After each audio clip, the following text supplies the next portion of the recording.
Welcome to this Kidecast, Star Wars Collector's Archive podcast, where we will be discussing today the implications on the vintage Star Wars collectibles market of the TV show Obi-Wan Kenobi. Also, we'll just be talking about the show a fair amount. Wampa Wampa! Welcome to Kivecast 123. Well, I wasn't paying attention to what number it was at all. Yeah. What, 1, 2, 3? You know, Steve, I was actually on a podcast last week. Really? Yeah, I think it was like my first ever real guest appearance. I mean, I've been on other podcasts, like recording things. Yeah. But yeah, there's this podcast called I've Been Meaning to Listen to That. And that sounds just right. Yeah. Yeah, and they talked to me about Kanye for 3 hours. So you have a little bit of competition, Steve, because Oh, wow. Yeah.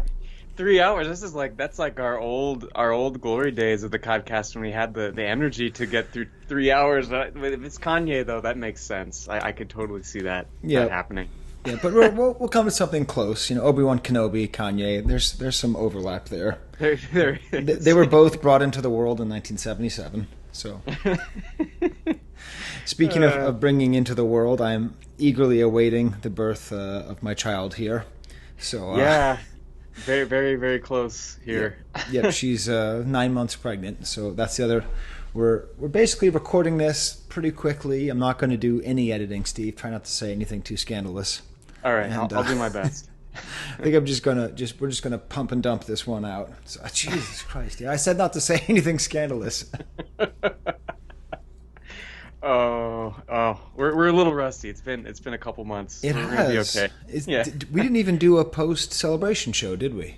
No, it's funny. Like, we spent a good amount of time together, but I think for the first time ever, we didn't actually record any content. We were just having a good time, which was, that was kind of nice too. I mean, I enjoyed that side of it. Just hanging out with you and the kids and trying not to get COVID. That was yeah. I mean, I think Steve and I are in a little bit of the same place. We're a little bit tired of the sort of Star Wars collector event sort of things. I don't think I'm never going to stop going, but definitely going with my kids was awesome, and seeing you and your kid was awesome. Yeah. I'm definitely a little bit more in the kind of exploring in fun mode. But that being said, I should have a very exciting new collectible to talk about in our next episode. Yes. So. Yeah. Oh man. So, okay, the last vintage winners and losers we did was Book of Boba Fett. Yes. And that was a few months, I don't know, 6 months ago, 4 months ago. Yeah, time makes no sense. We're gonna have a lot of those because that Andor show is coming out at the end of this month. Yeah, it looks pretty cool, I gotta say. I don't know. I was thinking about this, I'm still trying to adapt to live action Star Wars in television format, and I'm not quite there yet. Right. That gives me confidence. I don't know. Well, definitely you're sort of getting the bends from Obi-Wan Kenobi, the easiest sell character of all time. Right. And then wait, the dude from Y Tu Mama Tambien's character who died, wasn't his primary character trait that he didn't really have any personality? He was sort of the Boar Gullet guy, but just less passionate about it, I don't know when the last time you saw Rogue One. I'd give it another chance. That and Mon Mothma. That political drama should be quite fascinating. Oh, it'll be great. My son's in Paris right now. He's studying at Sciences Politique, which is the biggest political science school in Europe, and so that's pretty fun. He's doing a summer program there, and he got into politics because of being a prequels fan. So the fact there's going to be some more politics, and that's dropping on his birthday, so that'll be fun. That's great. And I have to. So we're kind of segueing our way into Obi-Wan, but it's hard to be a Star Wars fan and not define yourself against the kinds of Star Wars fans that piss you off. It's true. So I sort of hate Rogue One because there's a whole subset of people who love Rogue One for all the wrong reasons. You know what I mean? They're just finally, just people who say finally like that's I don't know, that's where I get lost, and that's why I think Obi-Wan Kenobi is an interesting show, because it's a great mixture of like the Rogue One. Finally, all I want to see is Darth Vader kicking ass. Right. It's a great mixture of pandering to, let's call them red letter media style, fans, and like, prequel-y fans and, Lucas nerds like myself. Yeah. No, I had a lot of those finally type concerns going into it that I was pleasantly surprised in a lot of ways. So I just unequivocally just totally love this show. I mean, I think like a lot of people, I thought that the fourth episode was just kind of weak, but that's the video game inspired one, right? The Fortress. Yeah. I mean, it was okay, but I think it was and this will reflect. So if you don't know the way we do it, we review the show, but we actually do it by predicting the impact it will have on vintage Star Wars collectibles. So you have your defined list. That is a countdown, right? Yes, you're doing countdown format again. Yeah, it's. I gotta say, I struggled to find 10 losers. So my loser list. Okay. My loser list was a lot shorter than my winners list. So I think we're on the same page there. Yeah, but I absolutely loved it. I mean, I think the main thing that. So, Steve, I have a track record. We've been doing this show for 12 years, and for 12 years I've been saying that the prequels are great, and you've been saying that they're terrible and garbage, and everyone who likes the prequels is a bad person, including you, Skye. And I've never said those things. And time has shown how good the prequels are, and okay, most people are saying that because they're just trying to hate on the sequels, but still. You have to compartmentalize that positivity and try and break it away from the reciprocal complaining. But it's I mean, I don't, out of any of the new shows and content, I mean, this one definitely, in terms of as a prequel not lover, but as someone who I'll just say it helped me appreciate things even more and make me want to watch the prequels more often than I usually would. And it did a really good job of marrying those two sequels together. And I am not a Rise of Skywalker hater, but the fact that J.J. Abrams claimed to want to do, to tie together the previous 8 movies when he was hired because he thought it would be funny to kill Jar Jar, like that's... If there's any reason why it would have been better for it not to be in his hands, I think that's it. Is that he's, by hiring Simon Pegg, by being who he is, there's an inherent anti-prequel bias. But I think as we see throughout this list, you'll see a little bit of interesting play between the sequels and the prequels. Because, I mean, really, this whole show is just a great love letter to the prequels and the original trilogy. Yeah. Why it makes sense, Steve, with our number 10 winner. Okay. I couldn't tell if I should say this person's a winner or a loser, so that's why they're number 10. But I'm going to stick with the Emperor. Okay. Okay. Obviously, spoilers all around. So it was nice having his return. I like him. He just looks different all the time, and I like that they just don't care about that. Exactly. They really don't. And you kind of are in this mode now where you just know whatever content or media the Emperor. The fact that it's always Ian McDiarmid for the most part when it comes to this, that's the unifying factor. So he can look completely different all the time, and it just doesn't really matter. Yeah. And I really like his dialogue with Darth Vader because, when you have a friend and that friend is into a girl or a guy and they're trying to tell you that they're not, but everything that they're doing, they're intentionally taking classes to be with that person or doing events to be near them or taking on interests that are similar. That's interesting. I didn't know that you did rock climbing. I've always been kind of into rock climbing. Maybe it is that Shelley does rock climbing. she does. Yeah. It's that scene was like maybe 2 or 3 steps away from a robot chicken. Like it was getting that direction pretty quickly. but it's awesome because that Palpatine knows everything and he's able to say everything. He doesn't have to say everything. Like he's sort of, it's weird. He's sort of showing grace to Vader by, instead of just telling him, because every time Palpatine says, I wonder if your feelings are clear, what he's actually saying is, I know your feelings aren't clear. But, yeah but I like it. I like seeing him at the end. My number 10 loser might be a little bit unexpected, Steve. The Star Destroyer. Okay, all right. Okay, so let me tell you why. Because I needed to come up with 10. But beyond that... this is where it gets tough. Beyond that, I thought that the chase between the rebel transport and the it's just like, again, like they kind of spoiled the excitement of that in episode 4, having the plucky little rebel craft being chased down by the Imperial Star Destroyer, and it looks exactly the same in the same shot.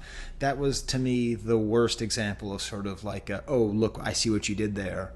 And then also the bridge of a Star Destroyer is supposed to be where all the cool Imperial action happens.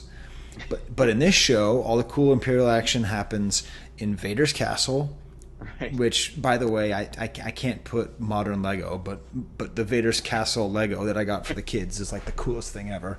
It happens on their weird little base. It happens on weird planets. So I don't know, you just don't really get a lot of Star Destroyer action. Yeah, I think you're exactly right in terms of like the recreation of a specific original trilogy moment that is just it just doesn't quite work. And they do the same thing with the music in that scene as well, where they just literally lift almost, it's like the Rebels treatment where it's like slightly off key of some music from one of the original movies, and that's something that always that's a warning for me. I'm like, oh, I don't know, not quite sure about this, but in general, how did you feel about the presence or lack of presence of the original music from John Williams? I think that its lack of presence was really important overall. I think it. I guess we'll just get. This is something I always like to do with John Williams, but I feel like he did get a great Star Wars send off with his Obi-Wan theme. Like I really loved that theme. I think his kind of character specific stuff has always been, at least in this modern era, has been really like his strength. And with this, I liked his last score, but this, in terms of just like a Star Wars send-off, I don't know. I thought the theme was great. I was really glad that we didn't just get, Leia's theme or the Imperial mark over and over again until the very end in these kind of pivotal or transitional moments. I thought that worked. So you're sort of the Williams expert of the two of us. But I definitely didn't like his Obi-Wan theme. Oh, okay. I mean, I can't even sing it. What is it like? Bang, bang, bang, bang. No, wait, that's the Frontline theme. But Tatooine. How does it go again? It's the da da da da da da da da da. I think give it a listen on its own. Just I'll do that.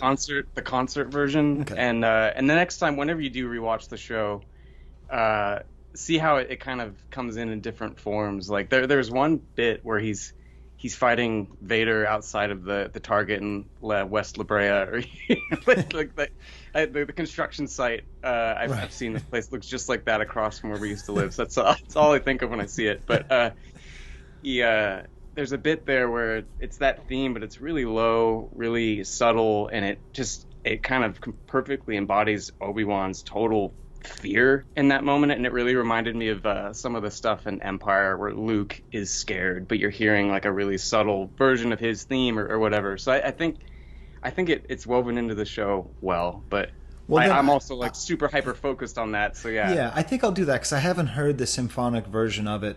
I remember hearing Duel of the Fates. I mean, Battle of the Heroes. What's the one from episode 3? Yeah, that's Battle of the Heroes. Yeah, I remember hearing Battle of the Heroes for the first time and going, "Oh, there's nothing for me to remember. It's not a memorable theme." And I was the biggest idiot then. So I'm not so brash as to think that my opinion is not going to change. Right. But I felt it's weird because both the Solo theme and the Obi-Wan Kenobi theme,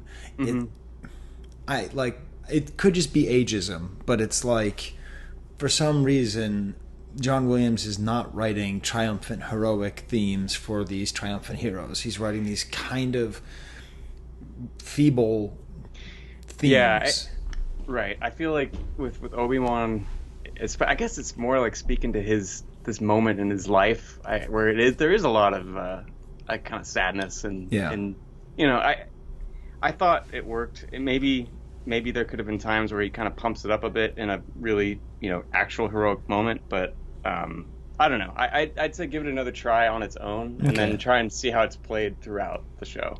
Yeah, I think of all of the shows that have come out, this is the only one that I watched twice every week. Like, no matter what, like I watched, I used to do that for Clone Wars, back in the day, and I'd watch it with the kids, and but for Mandalorian, it's like I'd watch it and I'd love it, and I'd listen to Rebel Force Radio talk about it, so it's not like I didn't have engagement. But with every single episode of Obi-Wan, I would watch it again, listen to. I found like a new podcast, Children of the Watch. I don't know. I've never even heard of them before. I have heard that name before. It's good. I don't know. They have like a good spirit. I mean, so I was like listening to multiple podcasts per episode. So I think I should listen to the theme again and get into it there. And then it's nice. It's really cool that they brought in Natalie Holt to do some of the music. I mean, it's just nice to see a woman doing some music for Star Wars. Nat Holt. What has she done? I think she did the Loki score. She's done some other TV. I don't know if she's done movie scores, but she's an up and comer. I'd say my favorite track of hers on this. It'll get me. Maybe this will come up at some point in the show, but it's the holding hands moment with Leia. So give that track a listen again. Okay. It's so good. Yeah. Okay. Sorry, we're not. Yeah, I'm not David Collins, not at all. But maybe we should move back to our. Oh, speaking of which, we ran into David Collins at Celebration, and that was really exciting because I stopped to him and started talking to him, and he was actually very responsive. So that was very nice. Yeah. Oh, that was an awesome moment. Kind of geeking out. Sure. But you know what I wasn't geeking out about, Steve? It's our number 9 loser. Okay. I'm just going to put R2 and 3PO together. Don't tell me that they were in that one scene, Steve. You can tell me that C-3PO was there. I did not see R2-D2. I just didn't. And I to me, the fact that they're not in your face makes them winners in my mind. Just because I get irked when they are just there for, just to be there. That's where I land on that. But I get the in terms of just presence, that's. I totally agree, Steve, that they should not have been there in Rogue One, which I think you said is the worst Star Wars movie. I totally agree that they shouldn't be nowhere for no reason. Right. Yeah. But they are actually on Alderaan at this time. This would be the time that this is the one time. And so either have them somewhere else, on their own little adventures, like in the cartoons. Which, by the way, the first series of Droids comic books on Dark Horse, I think, is probably my favorite Star Wars comic books ever made. They're not very well loved, but they're so well drawn. They're beautiful. But either they should be, or have them say something, just to have them to not even see. And this is the thing, they made it where R2-D2. Oh, sorry, my phone's telling me I'm going to sleep. Where R2-D2, has a relationship with Leia. So instead they have the little butterfly thing, and it's fine. It's fine that R2-D2 doesn't go on these adventures. That would have been too much. And I wish that R2-D2 wasn't in Mandalorian, right? Yeah, the way to the extent he is. Yeah, no, I'm agreeing with you there. But in an interesting way, the number 9 winner is sort of is the Jawa. And that's because they just keep adding more layers onto Jawas. So many. Like Mandalorian did, Book of Boba Fett did, and now this is. They are just hell-bent on us understanding Jawas. The Jawaverse, yeah. And in this case, it's this like little conniving guy who's like stealing stuff and giving it back. And again, just when we think about these toys, right? Because we're trying to think about like vintage Star Wars toys and how are they going to be valuable. You know, for every little kid who loves all these Disney TV shows, you know, like R2-D2 and C-3PO are going to be sort of like, I don't really know who those are, but like the Jawas are always around. You know, they're Amy Sedaris' lover, they're Mando's collaborator, they're the egg Ooga guys, and then yeah. I love that the Jawa was trying to sell like just gouge Obi-Wan on a vintage toy in that scene. It's just like, these are rare, you know. Yeah. I tell you what, one just sold last week at Space Hakes for $236,000. Exactly, but I'll give it to you for $136,000. Right. That's topical, Steve. Did you know that? I saw some kind of rumble. I'm so out of it. I know you are, Steve. That's why I had to check in if you got the joke or not. No, so I knew there was something going on with Hakes recently. I mean, this is all Dave Quinn territory, so we'll just let him take it. But last month, a Rocket Fett sold for $236,000, and this month it sold for $136,000. Oh, okay. Okay. So, that's our market watch for this month. There we go. Yeah, I like that. We still got that in there. And what I will watch is my number 8 winner. And I'm going to say the Imperial Commander figure. Oh, yeah. Absolutely. Because my favorite of the new characters, he said, realizing he doesn't know her name. He should have looked it up before. My favorite character, Steve, you know who I'm talking about. Tala? Tala, thank you. That's yeah. I really liked Tala's character. Like, I like how, like, I liked how she was a rebel, but she was kind of, you know, she wasn't too idealistic. She was kind of realistic. I liked how she was, like, sort of girl boss, but not really. Like, her whole point wasn't, like, girl boss. Like, the interaction between her and Leia was, I thought, so valuable and so, meaningful. And especially, you know, I'm watching it with my daughter who's 14. So, you know, obviously I'm thinking about good female characters. And, you know, there's Reva, who's a good female character. There's tons of good female characters in the show. You know, Leia, who will be coming up on the list, but where? Yes. But just she was just so cool. Tala was just really... and then having her be an Imperial officer, I think, when I think about, like, the Imperial officer toy, I think of myself wanting that toy more because it reminds me of Tala, even if Tala's a girl. And you'll have to. I feel like they must be making a new figure of her in her Imperial outfit, but that you might have to go for that. Yeah. So that's my sort of stand-in for Tala. Yeah. That tracks. And do you think she's dead? Oh, I don't know. I guess I only. Trying to think when I last watched the show. So she had the so K2SO was the K2SO robot had fallen on top of her after she blew everybody up. I think she's still around. Yeah. That'd be a nice surprise, that's for sure. Yeah, I think she's going to be in Andor. Oh yeah, there you go. Yeah. Oh, Andor? Okay. My number 8 loser. You know what she was trying to get them, you know, she was trying to help all of the rebels escape. And what were they going to escape on, Steve? What ship were they going to escape on? This is on my losers list as well. The good old rebel transport. Yeah. Yeah. Steve, the rebel transport has one job. Transport rebels. Okay? That's all it does.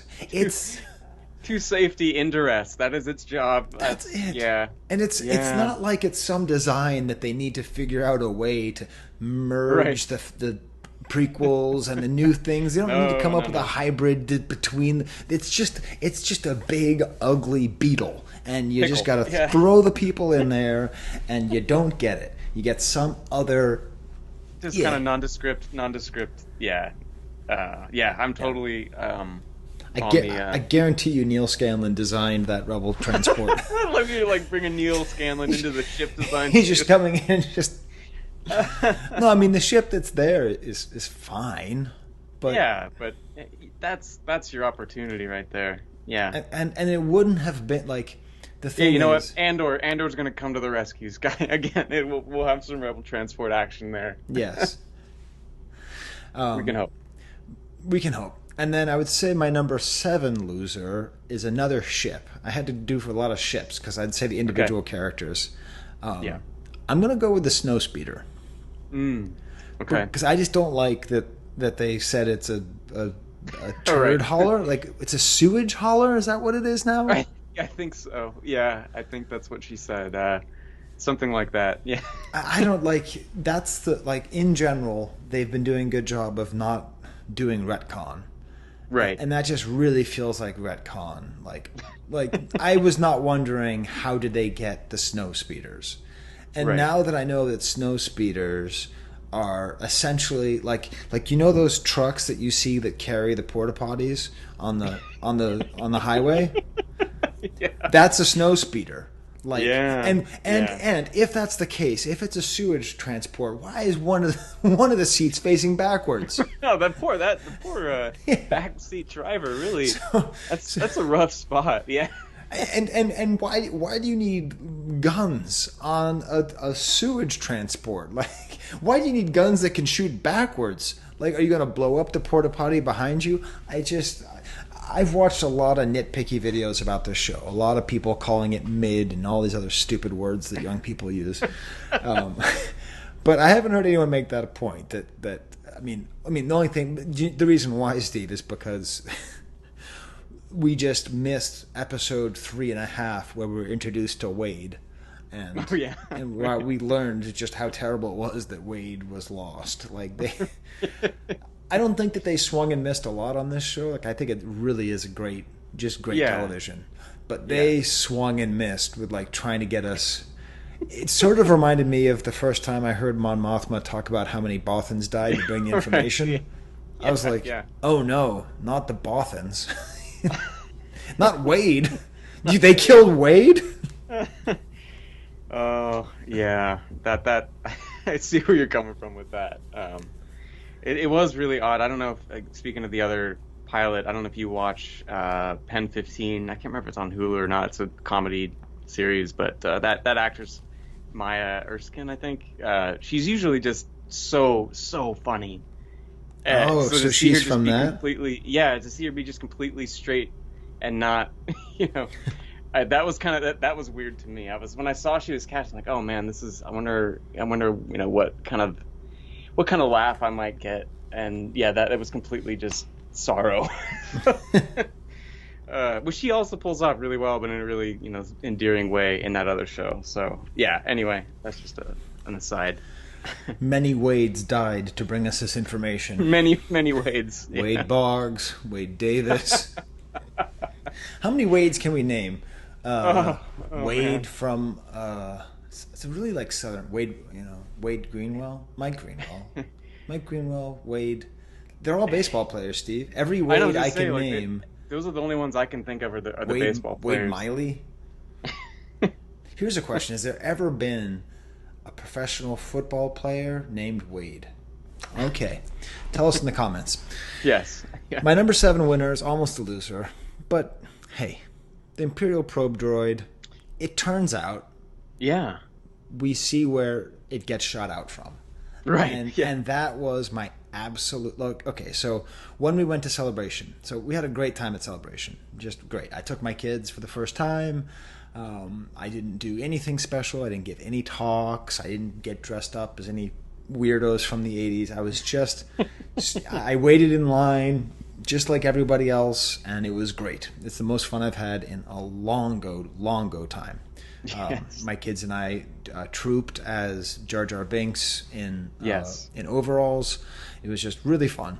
But the one thing that my son wanted to see was they used to, at other celebrations, they had the illustrator who did the cross sections. Oh, right.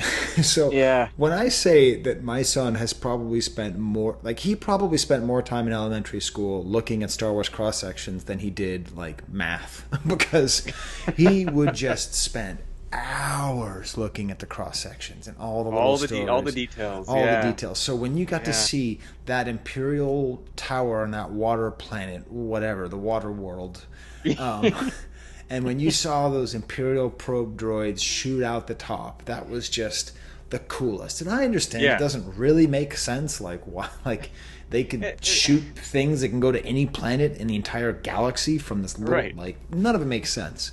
No, of course not. Now, it was almost a loser because Obi-Wan just punked it out with one shot. But we did get Probovision, so that was cool. We actually saw what it sees. Yeah, that whole sequence definitely put it on the winners list for me. Though he doesn't last too long against Obi-Wan. And then he had all those other more modern iterations of him in Waterworld. Yes. Those are interesting too, but I'm glad that the classic Probot got some time. Was that what it's called, the Probot?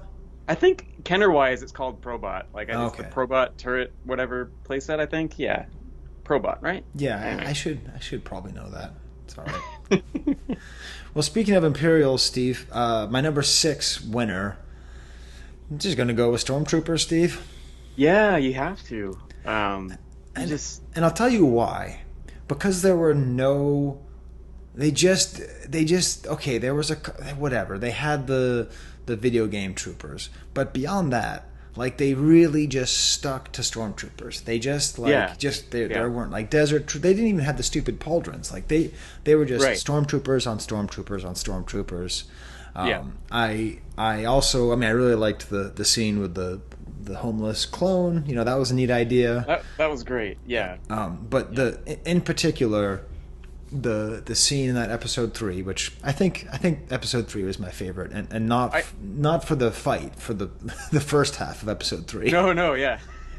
The scene with the Stormtroopers, on that transport, or just being driven by space Zach Braff. Man, yeah. Which I hate the movie Garden State so much that I almost hated that episode, because even thinking about Zach Braff makes me think about Garden State, which just makes me angry. But I'm sorry, I know you're a millennial. You probably love that movie, Steve. I'm sorry. I remember being indifferent. I only saw it once, and I think I was pretty lukewarm. But anyways, he was fine. But just that scene where you see the Stormtroopers talking, and I like it because I felt sympathy for them, but it wasn't like, the Finn sympathy where you're really thinking about, like, these are real people who live real lives and they have trauma and all this. Just kind of like, I don't know, we're supposed to look for some guy. I don't know, I guess. Would you let us out? Yeah, the acting chops for the Stormtroopers, I feel like, has gotten better and better over the last few years. Yeah. And I think this was tops. Their conversations, just their kind of tone was, it was pretty. It just felt lifelike. I mean, it just didn't. They weren't, how you're usually used to them speaking. That was pretty cool. I also like the use of them. Yeah, just the classic in that assault scene was pretty great too. That felt very action figure-y to me. Like you would set that up with if you had a bunch of Kenner Stormtroopers and the little cannon thing. Yeah, that's the vibe I got from that. But. Yeah. It's interesting because people talk a lot about how the action wasn't particularly good on this show, and so this is the problem. To a certain extent, they're right, but there's such a bias to believe that female directors don't do action as well as male directors. Yes, that bias is so strong that I don't want to believe it even when it's true. Right, yeah. And I think it is true that she didn't always know how to direct action as well as other directors do. But I don't want that stereotype to be true, but so I don't believe that as a stereotype. I believe at sometimes the action was great, particularly I would say in the duels it was perfect. It was exactly what it needed to be. But people kept making fun of that scene, the checkpoint scene with with Obi-Wan and the troopers. I thought it was great. I loved it. Yeah, I didn't mind that he couldn't get around the checkpoint. The little fence, yeah. But it's not like she didn't know that. It's not like they didn't know that. To me, that was where I was in the action figure mode, and I would totally, if I was playing action figures, I would be like, "Oh, we have to disable the fence," and I would disable the fence. Totally right. Yeah, that's definitely in the play mode rather than. And the realism mode. And here's where whenever it's Filoni and Favreau doing it, everyone's like, oh, they're just playing in their toy box. Yeah, and then a female director does it, and they're like, she doesn't know how to direct action. So, I don't know. Yeah. Try not to get too political here, Steve. What's the? It's a tough time in the galaxy. It is. Yeah. The sixth loser is this is ever since Rebels. This has been a vehicle which has just gotten way too much visibility. It's always been a stupid vehicle. I'm talking about the Imperial troop transport. And the fact that the Stormtroopers were driving around in the back of Zach Braff's space van, space truck, made me happy because I don't really like that toy. I don't like that nod. I don't think it's like super clever and funny and cool. I think it's just sort of grating. So I think that's my loser. Yeah, I'm glad that they didn't have Zach Braff Mole Man driving one of those. I think that's it's a little much. Now my number 5 loser is, so we're done with spaceships. Okay. And I think we're basically just mainly in main character land here. All right, we're getting once you get into that top half, it's getting serious now. So the number 5 loser is Anakin Skywalker. Because the character wins. Yes, yeah. But it's Sebastian Shaw is the one who's losing. That ghost is fading very, very quickly. Yes. Yeah. And Darth Vader's going to figure into this list later, as you can imagine. So we can talk a little bit more about why Darth Vader is so good in this episode. But definitely when I picture who's in the Darth Vader costume in episode 4, I just think of James Earl Jones. But if I go, okay, I know it's not James Earl Jones in there, I don't think of David Prowse. I do think of Sebastian Shaw. Yeah. And that's just going away. I'm just, now that I've really seen a lot of Hayden Christensen in the suit, at least for the close-ups, whatever. Yeah, it's tough. I mean, I had the same thing, that figure and that whole aura of 80s Anakin is it's gone. Yeah. it's just as much as that's kind of a bummer in a lot of ways. I think the passage of time is really bringing that all to a close, I feel like. And I think it's okay. I think we can just let go. But do you know who we cannot let go of, Steve? The return of the Gonk Droid, number 5 winner. Main character alert here. After his lack in Book of Boba Fett, he's all over the place in Bad Batch, all over the place in the sequel trilogy, all over the place in every spin-off episode. You just cannot get enough of the power droid. Now he punches clocks, and just that first episode. It's so funny because the first episode aired when we were at Celebration. Yes, I have a couple fun memories. I mean, I remember Mark Rusciano at a party on the roof deck, like trying to watch underneath his shirt and getting mad at people for talking to him. And there was like 100 people at a party. That was funny. And then my kids were watching it at the hotel on my phone because you couldn't get get Wi-Fi at the stupid I tried multiple crap times. hotel. It failed. Yeah. So they were watching it on the phone, and then when I came back, they're like, "It's not that good." And then we rewatched it and decided it was great. But that whole first episode with him just being a space whale harvester. Just that whole thing. I will say that I like how that connects to the sequel trilogy as well. I like that. and just the idea of having the Gonk there as the guy who punches the time clock. Do you even remember that, Steve? I do. Yeah. It's perfectly fitting. So what I'm now going to be doing is I've got my rock star Barney, of course. Yes, so yeah. Whenever I get my Fred Flintstone, he'll punch out on the power droid, and then yabba dabba doo. Like that's sort of like my new image. Yes, absolutely. Steve, this is a funny thing about me, but every Friday when I come home from work, I actually sing the Flintstones theme. And that is really nice. That's something I did not know about you, but I won't ever forget that. Well, because I started doing this maybe like a year ago. It's like I haven't always done it. But right. I just realized that Yabba Dabba Doo is such a great way to explain the joy of getting to spend a weekend with your family after dealing with whatever you're dealing with. And it's so cool that the beginning of that show is just based on the excitement that this guy feels. He's like, I'm going to see my freaking family. This is the greatest thing ever. Yeah. So...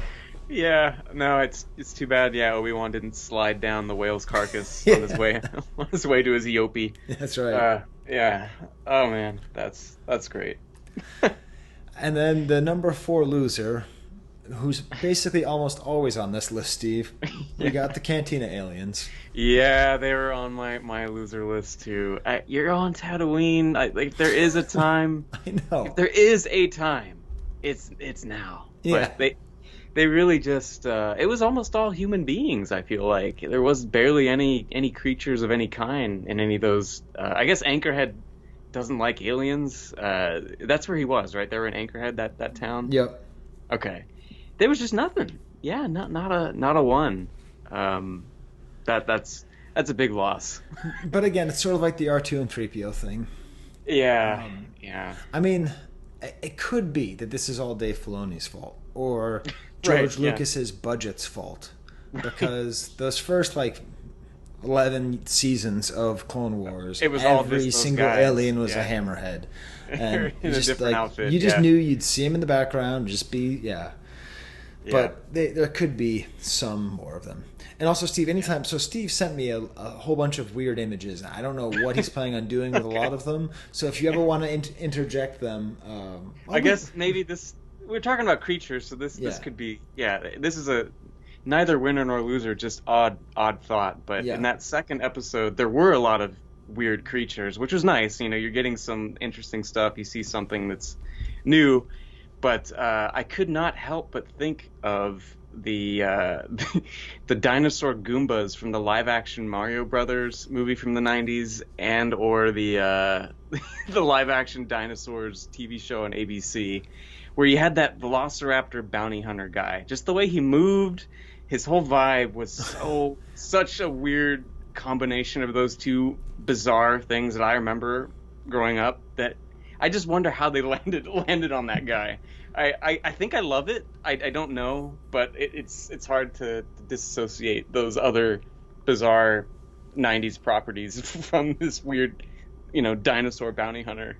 Yeah. Okay, so you're talking about there's a dinosaur bounty hunter. Yeah, he's the one that gets in the gunfight with Obi-Wan on the roof. Yeah, and in the second episode. Yeah. Yeah. It's just so bizarre. It is. So, okay. So, of course I have thoughts about the things that you sent me. Now I understand. Yeah. I'd sort of forgotten about that character. Okay. I think... But that goes really well with the Cantina aliens, because that could have been another Rodian. And this really is a total success. So this doesn't help for anything in terms of vintage collecting, but it does do a lot for Star Wars, because we need more completely out-of-the-box aliens. Yeah. Like when I think about Scanlan's best ones, they're the ones that were the nuttiest, just absolutely out there.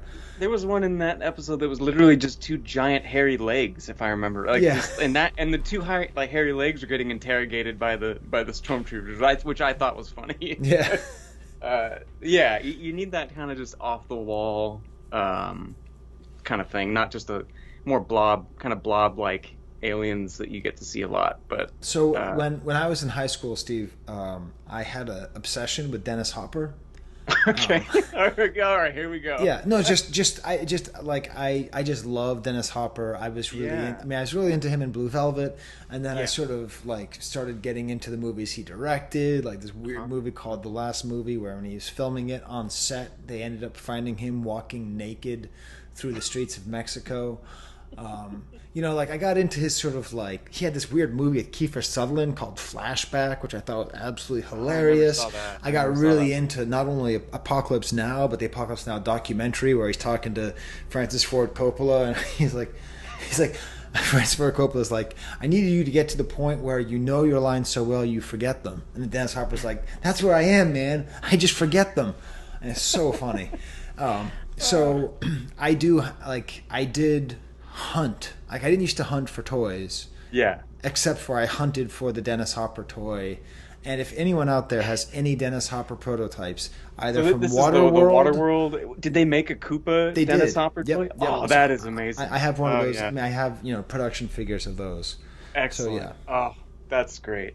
I never even understood what was supposed to be wrong. Now, here's the other interesting thing. So, I love the TV show Dinosaurs. I think it's great. Are you aware of some of the voice actors there, Steve? I have not looked back at that cast list probably ever. So it's probably news to me. So Fran, the wife, is Jessica Walters. Oh yeah. So that's pretty fun. I did know that. And then the Robbie, the teenager, is the same actor who plays Christopher in The Sopranos. And like when you hear Robbie the dinosaur talking, and you realize that's Dominic, I think it's Chianese, I think is his name. Like when you realize it's him, it's so funny because he's like kind of a similar character. So I sort of like in my mind that like they're sort of connected, and he's like, yeah.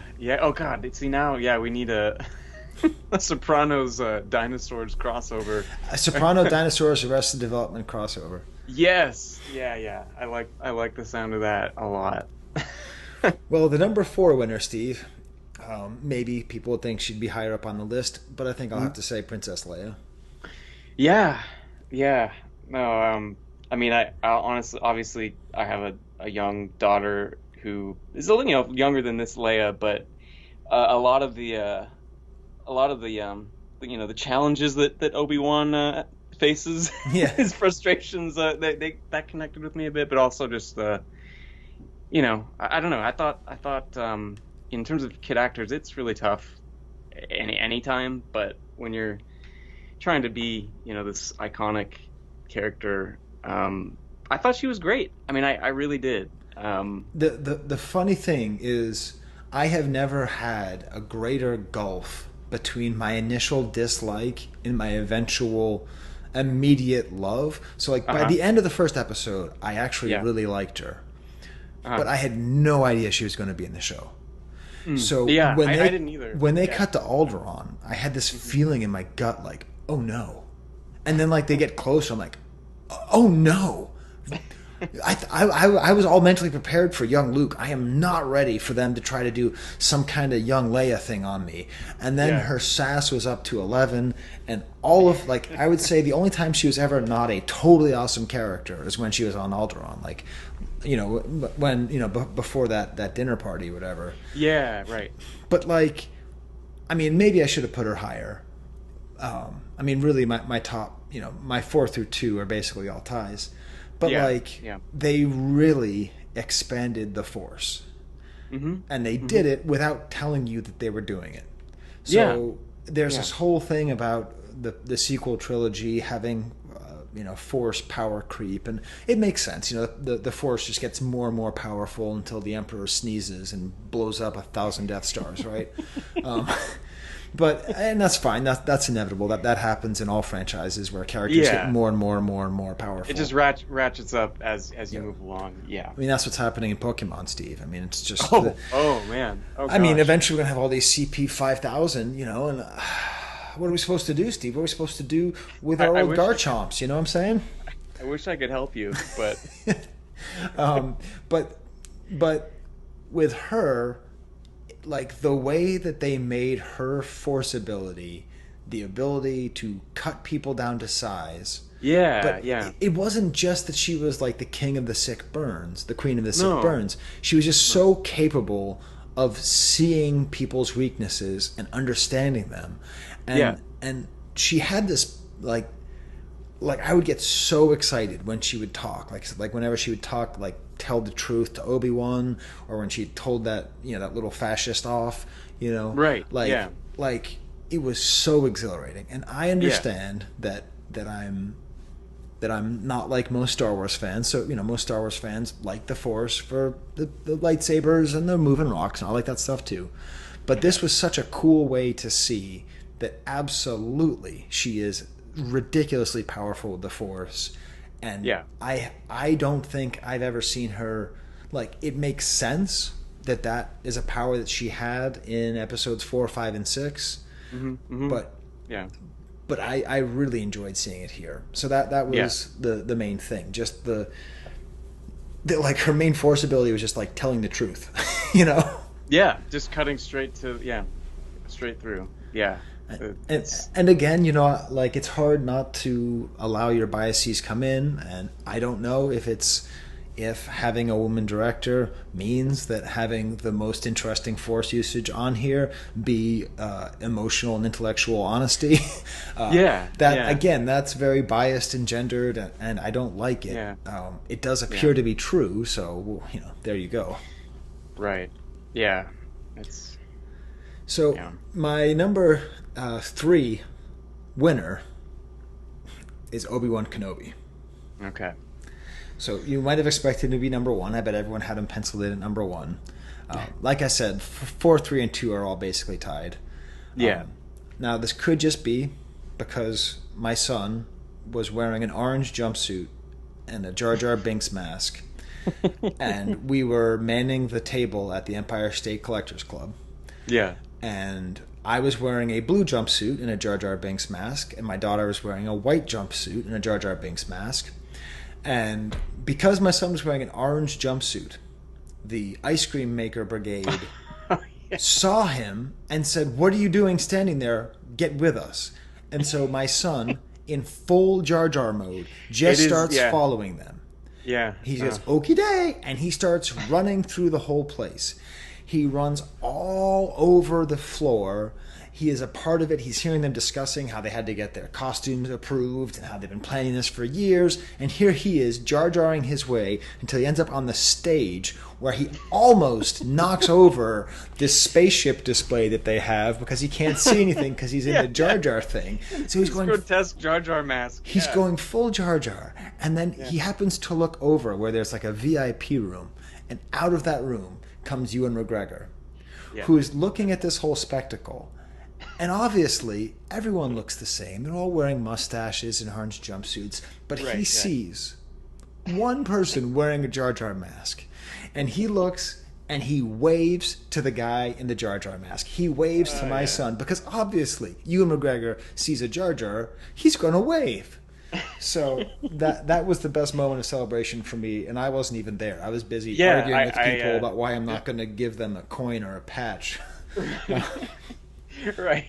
Yeah, dude, Star Wars fans are so bad at trivia, Steve. I thought I would just be throwing the coins away when I asked them what country is the director of Return of the Jedi from. Nobody got that. Nobody. They all said, "I thought George Lucas was from America." God, what are they even doing in a Star Wars convention? Anyways, so I was predisposed to like Ewan McGregor, but I've always liked his performance as Obi-Wan. Same. The one thing I wish, and I don't want there to be a second season, except my favorite Obi-Wan Kenobi line is from the Xbox game Obi-Wan. I vaguely remember. This is the one with the green kind of hue packaging. Yes. I remember that game. Yeah. So in 2002, it must have been, I broke up with my then girlfriend, future ex-wife. And I drove from California to Boston with my friend Brad. So, like, we left Oakland, and I was going to go live in France for a while and then move to LA.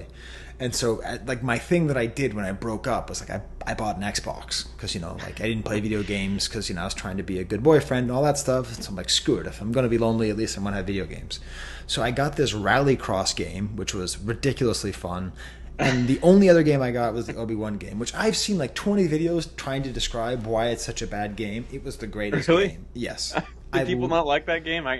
Yeah. Oh, it was great. And the best line is every single time he throws his lightsaber, he goes, "Defend yourself." Oh, every single time. Oh Defend yourself. Defend yourself. And so, especially that like just brought me straight back. Oh my god. Yeah. So that's the one Easter egg. Everyone is there waiting to hear him say hello there. And I'm just sitting there, defend yourself. Because he's throwing a lightsaber at you. And he's telling you defend yourself. This is a spinning blade of cauterizing death. And he's telling you to defend yourself. Oh god, that's one of those weird memory unlocking details because now that's all back. I remember this very clearly. and that's how you can beat Darth Maul without any difficulty. You just hang back and just go defend yourself, defend yourself, defend yourself. Yeah. But no, I mean I love that they made him so flawed. The thing is that The Last Jedi is a great movie, and the reason The Last Jedi is a great movie is because Rian Johnson understands the George Lucas that made the prequel trilogy. So it makes sense that a lot of people don't like it because a lot of people don't like the prequel trilogy. But the George Lucas that made the prequel trilogy is a particular kind of artist who's slightly, he's in a different stage of his creativity, right? Like you might like the blue period of Picasso, or you might like the Cubist period. You might not like both, right? Mm-hmm. So, like the way that they retconned, like the way that they make it, that Luke's resignation makes so much more sense when you see Obi-Wan's resignation. Yeah. It's like poetry, it rhymes. It really does go together. And it feels real. It makes sense. It's like if there's one problem with the Disney era is that it feels too much like the directors aren't working in conjunction with each other. Right. Whatever, that Kathleen Kennedy is good, but she doesn't do what Feige does for the numbing sameness of all the Marvel stuff, which is its strength and its weakness, right? Like the consistency is the strength and the weakness. Right. So just to have that was just great, and I love it, and I don't think that they overplayed it. And no, I don't think so either. I feel like I would guess a lot of people were expecting, quite a bit more, I guess, on the nose depression, or, I don't know, just maybe a more over the top performance, and I'm so glad that it wasn't that. I thought he was great. I had no worries about him going into the show, regardless of what else is going on around him. I had faith that he would pull it off, and he did. Yeah, and I think they wrote him really well. I loved his interactions with everybody, with all the major characters, with the new characters. Yeah. I mean, the only character I didn't like was the other Jedi, just kind of popping out of nowhere. Oh, at the beginning? Yeah, I mean, there's a lot of people complaining about that's convenient, that kind of stuff. That was the only one that was a little bit much. But the number 3 loser, Steve, we've had some pretty heavy hitters here. We got Leia, got Obi-Wan. Number 3 loser, Tusken Raiders. Because the Jawa was the number 9 winner, but Tuskens were on such a good run. And they're just reduced to random outsider fear for the homestead. It's after the glory of the Book of Boba Fett, they're just not there again. So it's though maybe I don't know, sometimes too much of a good thing. It's hard. It's hard to come back from that Book of Boba Fett. Yeah, that's true. That scenery, the whole vibe for the Tuskens in that show. It's hard to. I almost feel like giving them a little bit of a break is a good thing. But okay. I get where you're coming from in terms of this specific context. But yeah. Now, my number 2 winner, you might be surprised to find above Obi-Wan Kenobi, but I think it has to be Darth Vader. Yeah, I it's everything that I loved that I don't even know what I'm trying to say here. What are you trying to say? It's Steve, the, you're like, it's the Steve, anti-Rogue One. You literally said it's everything that I'm trying not to edit this, Steve. I think it's tough. Yeah, I think it's a tough, tough emotion, tough sentiment I'm trying to express here. But no. I think what you're trying to say, Steve, is that they were able to communicate vulnerability into the actual Darth Vader. Like the actual Darth Vader in the mask, in the helmet, in the cape, everything. They actually managed to imbue personality and vulnerability into that character. Yeah, it's the anti-Rogue One. Whereas that's my ultimate point. Because they have plenty of that in there where he's scary and he's but I think it's balanced in a way that is so much more fulfilling. And his it builds on a lot of the stuff from Rogue One, like especially with having him in the castle, but just having him. It's the moment I always go back to the scene in Episode 6 where they're on the bridge in front of the AT-AT and it's too late for me, and there's that little quiet moment and you're able to read a lot of emotions into Vader. Same thing through a head turn or through through a head turn. There's just a lot of that with like what he's looking at, and especially I think that the prequel recap deserves an Emmy. Okay, I have a funny story about that. Okay, so my stepdad was not a fan of the prequels. He also he's kind of just lukewarm on Star Wars in general, but I just remember for years him saying how he disliked them and just wasn't really giving them a chance again. And my mom had told me that when they watched that first episode of Obi-Wan, he's like, "Oh wow, that's pretty good." He thought it was just part of the show. He didn't realize that that they were.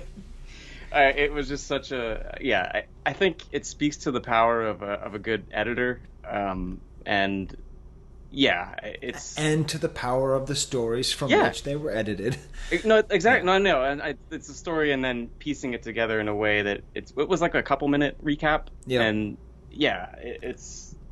They just really managed to put all of the prequel energy into Vader in the suit. And part of that was having, Hayden Christensen sometimes. I mean, Hayden Christensen was only in the suit like a very small amount of the time because he wasn't ever walking or sitting. It was just only, certain close-ups. Yeah. But still, like really, they managed to pack that suit with prequels. And George Lucas intentionally did not pack the suit with prequels.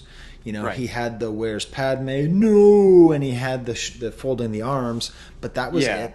He intentionally didn't pack it. And then Rogue One tried to take all of the prequels out of Vader. Right? They just tried to make it the Episode 4 Vader. But here we finally have like the prequel Vader, and I think it really works. And I like I was gonna say we've talked about the non-fungible Luke and other weird digital creations, and kind of what did you think about the voice work for Vader in this? I don't know the full story. I just know that there's no way.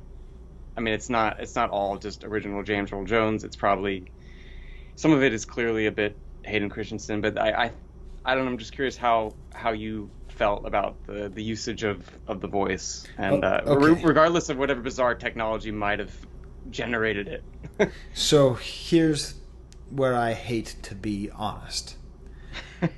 They totally used the exact same machine that they used for non-fungible Luke. Yeah. And it totally worked. Yes. There was no part of me that was taken out of it even a little bit. It didn't work at all for me with Mark Hamill. But here, because, and I'll tell you why, Steve, it's sort of like the John Williams thing. It's like, I love John Williams, but I hear old age in his writing. Like, I hear that he's tired, and it's okay that he's tired. I'm 44 and I'm freaking tired, okay? Like, I don't have the energy that I had 10 years ago. So when he's doing the voice in Rogue One, like, it was good, but there's a thinness to his voice, you know? He's so I loved it. I thought it was great, and I did too. I for one welcome our insect overlords. I when it comes to Darth Vader, I just have to let it go there. I just have to let it be. And I liked it when they mixed in some of Anakin's stuff. Oh yeah, that was so well done. That bit. And just the, you know, like, I think I saw it on someone's timeline. You know, they're going to make a toy of Darth Vader with the mask cut with Anakin's, with Hayden Christensen's face underneath. And you know, I never buy any of these things, but I'm like, I could probably move one of these plants and put that there. Right. Yeah. I will. I completely succumbed to some major vintage exploitation for the first time in maybe ever, but definitely in a long time. I think I ordered the Obi-Wan and Darth Vader retro style Kenner looking figures. I've never done that. I've never felt compelled to, but I did because of this show. Wow. Now there's your evidence for winners of Obi-Wan and Darth Vader. Yeah, exactly. It broke me. So wow. Yeah. And I before we sort of talk about Obi-Wan and Vader together. Yeah. Also, I really like that they absolutely committed to making Vader the worst. that scene where he kills that family, that is legitimately shocking. And it ties in really well to the Order 66, which 100% feels like a school shooting. I mean, I will say, watching that first episode, that was probably the only bit that actually played, was that first scene when Tess and I just looked at each other like, oh god, I don't know if we can do this. It was just but and that's the whole thing with him back in 2005. I've always felt like it just was it crossed the line for me, but the way that this show kind of revisited it, and I don't know, it's still really tough to kind of wrap your mind around, but at least it expanded the thought process around it for me.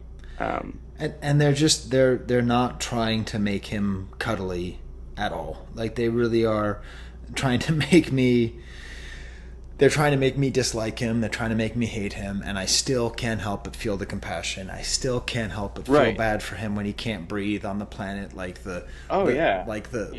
when I mean, obviously we know he's not going to get killed, but when Obi-Wan doesn't kill him, you actually understand it, and it really delivered on that. And I mean, the humanity of it, and then at the same time, he's also torturing Obi-Wan and burning him in flames. Now, Steve, you sent me some interesting images. You sent me the Empire Strikes Back patch. Yes. So I when I was going through this, thinking about like vintage items that might get a boost from this show, there were a few that were very specific. So this is one where obviously that scene at the construction site near the Target with Vader and the flames underneath him, immediately brought to mind the classic crew patch from Empire Strikes Back with Vader and the flames kind of underneath his chin. That's just, I could not help but think of that when that scene was kind of unfolding. The Vader and flames imagery like that. Yeah, it's great because the Vader and flames imagery, I mean, that's what they used for Episode 3, but in reality, Vader wasn't really in flames. He was in lava. You know, this is really Vader in flames. And of course, there's the weird moment where he doesn't pursue, and we don't quite understand why, and there's no real explanation. To me, that was one of those kind of head turn moments where I did understand. I felt like I felt emotion coming from him in that scene. It maybe didn't work logically, but to me, it felt. I felt the emotional resignation in whoever was in the suit in that, and maybe that was Hayden Christensen. I'm not sure in that particular shot, but to me that worked. But and then I want to give you credit, Steve, for these images that you sent me. you really have laid in to anything that has to do with Obi-Wan and Vader's duel in Episode 4. Before I give you your props, I will just say that part of the reason why I think this is so good for vintage collectibles is I never really thought about the images that they chose for Obi-Wan and Vader. But obviously they chose images that are tied into their lightsaber fight. So there's so many more iconic moments of Vader and Obi-Wan Kenobi that aren't that they could have taken from the movie, but obviously Kenner had to pick those two moments because that was the only real scene of lightsabers in the entire movie. And they didn't have a single scene they could have used for Luke, so they were screwed there. But so I do like the idea of just having the two card backs fighting against each other. But you happen to take out some images that featured this duel. So what are these vintage items, Steve? So what my mind set on this was what vintage things depict the two of them together, whether it's, and obviously it's almost always going to be the duel. They might be maybe individually featured on the same product or poster or whatever, but I liked finding stuff where the duel image was used. So there's this paint by numbers set that I feel like Ron featured in a blog post a couple years back, but it's got the same setup of them, dueling, and then there's also, I also, thought of the inflatable lightsaber packaging where the main art on the box is an image of the duel. And I feel like things like that, where it's Obi-Wan and Vader, if you notice, obviously all the marketing for this show, it's Obi-Wan versus Vader, and vintage winners and losers wise, I felt like, anything that's got the old classics facing off, that definitely has to get a boost from this. Yeah, and it's funny because I sometimes use this scene, the Vader versus Obi-Wan duel. I sometimes use it in a class that I teach about the vocabulary of film in French. And so we watch this scene in French, and I sort of describe all of the motion. And it is one of the best shot scenes in the original trilogy. It is so beautiful. One of my least favorite things I've ever seen is that fan edit where they try to make fight something more than it is. It just horrible. Horrible. It's beautifully slow. It's beautifully kabuki. It's intentionally kabuki. It's intentionally blocky, right. And with the theater, that's the crazy thing that Lucas figured out, that if you frame it, like they framed the hangar so that they're fighting on a stage. On a stage, and the stormtroopers and Luke and Leia are there, and they're seeing it, and there's obviously that beautiful meme that I think Bruce White shared that I saw for the first time, that right before Obi-Wan lifts up his saber and lets himself die is the first time he sees Luke and Leia together, and you just realize that's the first time he saw that he was done. Like, he did it. Like, he helped separate them, and now they're together, and now Darth Vader has to lose. And I know there's like 5 layers of retcon on that, but I don't care. I'm happy about it. I'm going to keep it. Yeah, it is absolutely just, and there aren't that many. I guess we should have got Duncan on here. Next time we get him, we can ask him how many vintage things feature the duel, because you'd think it would be all of them, but all of them goes to the TIE Fighter versus X-Wing, right? Like, that's what gets all of it. And I love on the inflatable lightsaber that Vader's lightsaber is purple, Obi-Wan's is lime green. Yeah, with the weird in the back. Also, one of the last things I bought recently, Steve, I bought an Tactics toy fair sample. Oh. So Tactics are these toys from 2005, which are like a tabletop game where you have, like, they're toys, but they have projectile missiles, or they have like lightsabers that are on a spring. Right. And my kids and I play it. Like, we've played it a lot. It's legitimately a great game. It's very close to Crossbows and Catapults, if you remember that game as a kid. Yeah. And I bought this from Anthony Pagano, who's like the world's greatest modern prototype collector. I bought it for like $50, but it's an unused image of Darth Vader fighting Obi-Wan Kenobi with a lightsaber battle, but it's the episode 4 version, but it's all tacticsy. So they're all like splayed out and all twisted and turned. Giant arms. Yeah. So it's sort of it's kind of like a weird modernized version of this. I love that. That's great. Yeah, but it's and they, you know, like the whole time that we're watching it, we're like, well, how can you say when I left as a master and a learner? How can I say that? How can it's like, hey, did you know that when George Lucas wrote this in 1977, he wasn't planning on some lady making a movie in a TV show in 2022? Right. I just we can hold him to his feet to the fire to make sure that Anakin never sees General Grievous when the Clone Wars TV show came out 3 years after Revenge of the Sith. But at this point, do we really care how well those things match up? To just have such a literal reading of that too, and be such a sticking point for people has not made much sense to me. But I think just getting to this whole thing about how the show, for me anyway, really, really helped. It boosted episode 4. I mean, obviously it's a classic. It's hard to boost the original, but it did. I mean, in ways like this, where we watch it in a different way.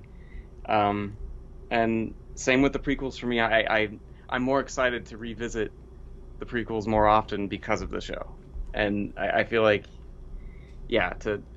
I'm sure they had other ideas that might have been wilder, that maybe they took it down a notch, thankfully. But I don't know. And so you might be wondering, Steve, if Leia, Obi-Wan Kenobi, and Darth Vader are my 4, 3, and 2 we're winners, getting right. Well, then all we have left is number 1 winner, number 1 loser, and number 2 loser. And number 2 loser, Steve, is Luke Skywalker. Oh, doofus. He doesn't do anything. I mean, Owen comes out. Owen's great. Oh my gosh, they're fantastic. And Beru is great. I mean, the whole adoptive parenting saving the world thing, the subtext of the prequel era, you know, that's all great. That's all working. But I mean, I think it's great. I'm glad that Luke didn't win. The fact that Luke didn't win is a way that Luke does win, because the story ended up being more interesting being about Leia. And exactly. And we can have Obi-Wan goofing around with Luke anytime. That was the totally expected thing. Yeah. I did like the hello there thing. I liked how simple their meeting was. It felt like the proper usage. But if I had my biggest issue with the whole series is they totally Return of the King'd episode 6. There's just so many goodbyes. Like, goodbye, I was Inquisitor number 2. Goodbye, Inquisitor number 1. Goodbye, Inquisitor number 4. Oh, goodbye, Leia. Goodbye, Bail. Goodbye, Mrs. Bail. Goodbye, R2-D2. Oh, goodbye, Wampa. It's just, all right, enough. Yeah, I did think of you as that was unfolding. I was also crying. I mean, it still got me. Yeah. But I was thinking, Skye probably doesn't. Now, the thing is, they happen to all be good. They were. Return of the King, like, every single one of them was bad. And then the most interesting thing that happened in the book, the destruction of the Shire, was the one thing they decided not to. Because the book actually ends, I don't mean to be a nerd, but the Lord of the Rings books end in a really interesting way where the Shire is totally destroyed. It's awesome. It's like actually, you know, makes the whole parable for World War II much more interesting, whatever. So like instead of that, they just say goodbye elf, goodbye troll, goodbye elf, goodbye troll, goodbye little old lady saying hush, goodbye bowl of mush. You know, like it was just too much, too many goodbyes. So this was too many goodbyes, but every single one of them was good, done quite well. Yeah. I just had a little bit of fatigue, and it is funny that they're like, oh, and so this is where she got her holster. And I was like, oh, yeah, I guess Leia does have a holster. It was kind of funny. Yeah. I feel like, it was quite a few endings, but they were done with such care that, I don't know, I'll always remember watching that for the first time. We were on the road. We were going up to Oregon, so I would just stay up. I'm like, I'm gonna stay up late at night in the hotel in complete darkness with my headphones to watch this. And I was just sitting there like trying not to wake anybody up, because I was affected. It was got me. So yeah, that's. So my number one winner and loser are very connected. They often tend to be. They often tend to be. Yeah. And I am breaking the rules for both. Okay. The rule of all of this is how does it tie into vintage collectibles? Yeah. And I'm not going to do that. Okay. So the number one loser fair enough. are sequel toys and collectibles. Yeah. The number one winner are prequel toys and collectibles.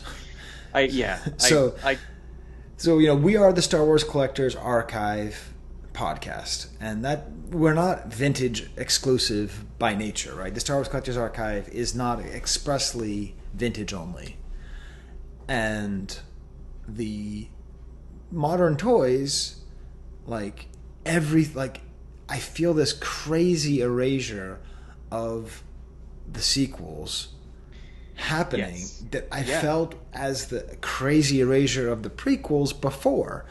It is a very similar feeling. Yeah. And whatever. If I'm going to be a Star Wars nitpicker, I'm just annoyed that this keeps happening because I don't think we need to erase the sequels. I think they're mostly very good movies. And we definitely didn't need to erase the prequels. But, I'm just imagining all of them sitting over there in the Bunta Eve, whatever that place they call it in Disney World. That's all based on they must be trying to figure out how to spin it.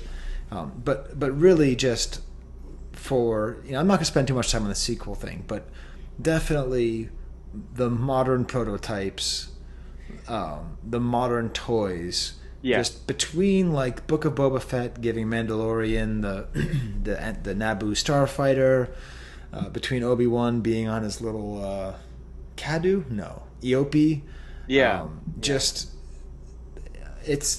just I don't know, all the Anakin toys, it feels like there's just more and more weight being given to prequel era toys and collectibles. Yeah. Well, that generation that really did legitimately grow up with that, they're the ones with all the power right now, honestly. And if maybe the sequels didn't speak to them quite as much as people may have anticipated, and that you realize that they've been saying this. You've been saying it forever, but I seeing other I remember just seeing younger people on a plane to Celebration, or it's on the rise. Yeah. Yeah. It's on the rise, and I think so. The cycle will probably repeat, or maybe it won't. I don't know. It's hard. The thing. I don't know. It's hard to predict the future. It is. But I don't imagine the sequels. The sequels always had to share the stage with Marvel. So there's not going to be any kids who grow up thinking, "Oh, my childhood and teenage years were dominated by Rey and Kylo Ren." They're going to be like, "Ah, Rey was cool." Star Wars is going to be like He-Man is to me, where I'm like, "Oh man, I liked He-Man," but in reality, all the kids care about is Thor and Captain America or whatever, Right. So I don't know. Whereas the kids who loved the prequels, there wasn't as much competing for their time and attention. It wasn't as unified. There's Pokemon, there's other stuff, but but I don't imagine it. But we'll see. We'll have to see, because there's going to be another backlash, I guess, towards the sequels eventually. Because I'd like to remind everybody, Rey and Kylo Ren and Poe Dameron and Finn, those are 4 really good characters. Those aren't 4 kind of good characters. They're 4 excellent characters. And that will survive. That will survive the fact that J.J. Abrams, had too many MacGuffins in Episode 9, and that Rian Johnson exists. Yeah. I that was the point I was going to get to, is I think that they were able to kind of establish a core there that I think eventually could probably have some staying power, but they're not right now, in terms of, like you're saying, the merchandise and all that. They're really not helping with that much. They really are kind of just it's done, and that's that. yeah, the fact that there wasn't even an action figure line for the last Star Wars is just, it still like blew my mind that Yeah, you're right. There wasn't. Yeah. So strange to me, but there you go. I don't know. We'll see what happens. Let's see where we're at when we're talking about the droids and Ewoks unproduced figures in 10 years, where the sequel stuff is at. At this rate. Wow. Well, Steve, they keep making shows. Yeah, we're never gonna finish our figures. We'll have to just keep doing winners. I know. We'll be doing Andor and Ahsoka. Oh man, I am spooked by that Ahsoka show. Yeah. We'll see. But I love Ahsoka, but I don't know if I want to love that show. But we'll have to see. Yeah. Okay. It's still exciting that this is all happening. I got to get back off my theatrical high horse and start just embracing television. I do miss movies, but yeah, here we are. Yep, it's TV is the future for now.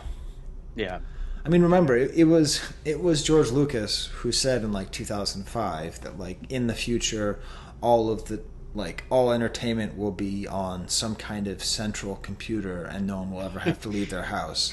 Right. Like he was trying to explain that like all music, movies, television will all be located inside the house. Now he had the vision of some kind of like single appliance. Right. And he was off because it's just like Wi-Fi and our computers, but he did basically predict this. So yeah, I don't think we're too far from Lucas's vision. We're not. Oh man, I just remembered one thing that completely random thought is Flea and his kidnapping gang. I could not help but think of the Nihilists from The Big Lebowski, and I was just, part of me was so sad that Peter Stormare wasn't one of his other guys, and then they didn't have the weird little ferret from The Mandalorian. That would have that would have been a good point. Yeah, that would have broke me. I think if yeah, that's all I think about whenever I catch the scenes with creepy Flea is just the Nihilists capturing Princess Leia. It is funny, like of all the commentary I heard about the show, I didn't hear that too much. I guess people were just so obsessed with the chase scenes not being too convincing. Right. That actually, I liked that chase scene. Like I liked that it didn't quite work. I liked that it felt to me like when I make videos with my nieces and nephews, right? Where you're like, oh, I got to stop now because otherwise I'm going to run over the person I'm pretending to chase. Right. Yeah. Well, I mean, chasing a toddler around is not easy. So, that's true, Steve. If she's 10, they should have used your daughter for a stunt double because she just right. Wait, so we tried to eat dinner with Steve, his wife, and his daughter. And I kept on trying to like engage with your daughter and get her to because there were different color squares on the ground. I remember we used to play that. See if you can run to the blue square. And she'd look at me, and she didn't say anything, but she like looked at me that look that you give me when you're like looking down on me for like in the prequels. She kind of looks at me, and then she just bolts as fast as she can the other direction. She like does like parkour over these like curbs and stuff, and you're running the other direction. Yeah. You never catch up. So the fact that they had trouble wrangling little Leia in the forest, that didn't bother me too much, just because I think it was a little too real. Yeah. But yeah, good times. Yep. Yeah, glad we got to this eventually, and it'll be a poor Papalu. We're never gonna get to Papalu. It'll be Andor time by the time. We'll see. Well, hopefully I'll have my own little Papalu. Yes, very, very soon. Very, very exciting. Awesome. Well, I think I better get going and allow this house to wind down. But until next time, Wampa Wampa. Adios.